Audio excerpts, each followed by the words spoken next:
السلام علیکم دوستو، کیسے ہیں آپ سب؟ میں زبینہ فیاض ایک بار پھر آپ کے ساتھ میں شروع کر رہی ہوں صراط مستقیم بائی سیکرٹ کلر پارٹ 4۔ نہ جانے تیر یہ کس کی کماں سے نکلا ہے، مجھے ہے شک کہ سفید دوستاں سے نکلا ہے۔ وہ اپنے اپارٹمنٹ کا دروازہ کھول کر اندر داخل ہوا تو بہت تھکا ہوا تھا۔ فون پر آنے والے میسیجز کھول کر پڑھ رہا تھا۔ وہ اپنے ساتھ کام کرنے والے لوگوں کے آڈیو میسیجز بھی سن رہا تھا۔ کچھ اسے میجر شام کے غائبانہ نماز جنازہ پڑھانے کا کہہ رہے تھے اور کچھ اسے سفر کی تلقین کر رہے تھے اور شہداء کے مرتبے بتا رہے تھے۔ وہ شام کی وجہ سے پہلے ہی بہت پریشان تھا اور ان لوگوں کے تبصرے اسے گولیوں کی طرح لگ رہے تھے، جیسے وہ تو فوج میں نیا نیا آیا ہے اور اسے شہیدوں کے مرتبے کا علم نہیں ہو۔ الو کے پٹھے! میرا دوست بالکل ٹھیک ہے، بلکہ میرے ساتھ ہے۔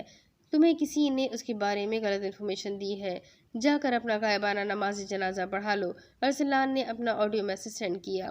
وہ تم لوگوں کی طرح صاف باتیں کرنے میں وقت ضائع نہیں کرتا۔ اپنے کام سے کام رکھو۔ اسی طرح کی دیگر کئی میسیجز کے جواب دے چکا تو اس نے غور سے ارد گرد کا جائزہ لیا۔ اسے اپنے اپارٹمنٹ میں گڑبڑ نظر آئی۔ لاؤنج میں پڑے صوفے پر اسے خون نظر آیا، گویا کہ وہ اسی طرح سے سیٹ تھے جس طرح وہ کر کے گیا تھا، لیکن گڑبڑ ضرور تھی۔ ٹیبل پر بھی گلاس اور جوس کے کین پڑے ہوئے تھے، مطلب کوئی اس کی غیر موجودگی میں اس کے اپارٹمنٹ میں داخل ہوا تھا۔ فون کو جیب میں ڈالا اور اپنی گن نکالی۔ شام کے علاوہ کوئی اس کا اپارٹمنٹ استعمال نہیں کرتا تھا، لیکن وہ جب بھی آتا تو اسے بتا دیتا تھا۔ وہ بغیر چاپ کے محتاط قدم اٹھاتا کمرے کا دروازہ کھولتا اندر جا رہا تھا۔ کمرہ اپنی اصل حالت میں موجود تھا، دوسرا کمرہ بھی خالی تھا۔ وہ چند پل رک کر کوئی آواز محسوس کرنا چاہتا تھا، لیکن سب پرسکون رہا۔ وہ کچن کی طرف آیا جہاں اندھیرا تھا، پر ٹیرس کا دروازہ کھلا ہوا نظر آیا۔ وہ تھوڑا اور قریب گیا تو اس کے تنے اعصاب نارمل ہوئے کہ دل کے کسی کونے میں سکون نصیب ہوا، پر اگلے ہی لمحے غصہ سوانح زی پر چڑھا۔ وہ اس خوشبو کو پہچانتا تھا۔ گن واپس جیب میں ڈالی اور پیچھے سے جا کر اس شخص کو 3-4 گھوسے دے مارے۔ ارے! وہ اچانک افتاد پر بوکھلا گیا۔ ابھی وہ سنبھلنے بھی نہیں پایا تھا کہ ارسلان نے ایک گھوسا اس کے منہ پر مارا اور دونوں شانوں سے پکڑ کر اسے تھوڑا جھکا کر اپنا گھٹنا اس کے پیٹ پر مارا۔ وہ درد سے بلبلایا۔ کمینے ذلیل انسان! الو کے پٹھے! میں ادھر پاگلوں کی طرح تجھے ڈھونڈ رہا ہوں اور تو ادھر میرے گھر میں بیٹھا کون سے معشوقہ کی یاد میں گانے سن رہا ہے؟ میجر ارسلان اتنے غصے میں تھا کہ اس کا دل کیا کہ میجر شام کو ابھی کے ابھی دھماکے سے اڑا دے۔ اللہ تمہیں ہدایت دے ارسل، تم ایک معصوم انسان کو بلا وجہ مار رہے ہو۔ میجر شام اس سے دور ہوتا ٹیرس سے کچن میں چلا گیا اور لاؤنج میں آ گیا۔ اس معصوم خبیث انسان کو مارنے کا ثواب مل سکتا ہے، مگر نہ مارنے کی ہدایت نہیں۔ میجر ارسلان شاید غصے میں تھے۔ اس نے میجر شام کے پیچھے جا کر اس کے کانوں سے ہینڈ فریز کھینچنے والے انداز میں نکال کر ٹیبل پر پھینکے اور پھر سے اسے پیٹنا شروع کیا۔ اسے اپنا غصہ اسی پر نکالنا تھا۔ چلو کوئی گل نہیں، چلو کوئی گل نہیں، نہیں بنیا اے میرا کوئی گل نہیں۔ مہندی شگنا دی شالا نصیب ہووے، نالے غیر دا صحرا کوئی گل نہیں۔ تو خوش دس اپنے یا وطنا تے، اسی پر چل ڈیرا کوئی گل نہیں۔ آج شام شبیر دی زندگی وچ، کل ہوسی سویرا کوئی گل نہیں۔ جدوں ماہیا شام آسی او انج برباد کر کتے، نہ کدھرے آرام آسی۔ ہیڈ فون اترے تو فضا میں میجر ارسلان کا پسندیدہ گانا چل رہا تھا، لیکن وہ میجر شام کو اس وقت مارنے میں اس قدر جنونی بنا ہوا تھا کہ اسے کوئی دوسری آواز نہیں آ رہی تھی۔ میجر شام بھی ساتھ گانے لگا۔ ساڈے ملک تے ہر شے قیمتی ہے، ایمان دی قیمت کوئی نہیں۔ بھاوے تاج محل تے کوٹھیاں ہن، مہمان دی قیمت کوئی نہیں۔ پیا ہر جائے ظلم ستم ہوندا اے، ارمان دی قیمت کوئی نہیں۔ ایتھے ہر کوئی حسنتے مردا اے، انسان دی قیمت کوئی نہیں۔ اسی ہار پر روندے رے، تیری ڈھولا یاد آئی، راتی چڑھ تک روندے رے۔ وہ تب تک مارتا رہا جب تک اس نے اپنے ہاتھ میں خون نہ دیکھ لیا۔ وہ اس کو خون و خون کر چکا تھا۔ یہ کیا ہے؟ خون ہے پر نہیں، تم تسلی سے مار لو پھر بات کرتے ہیں، وہ کراتے ہوئے کہہ رہا تھا۔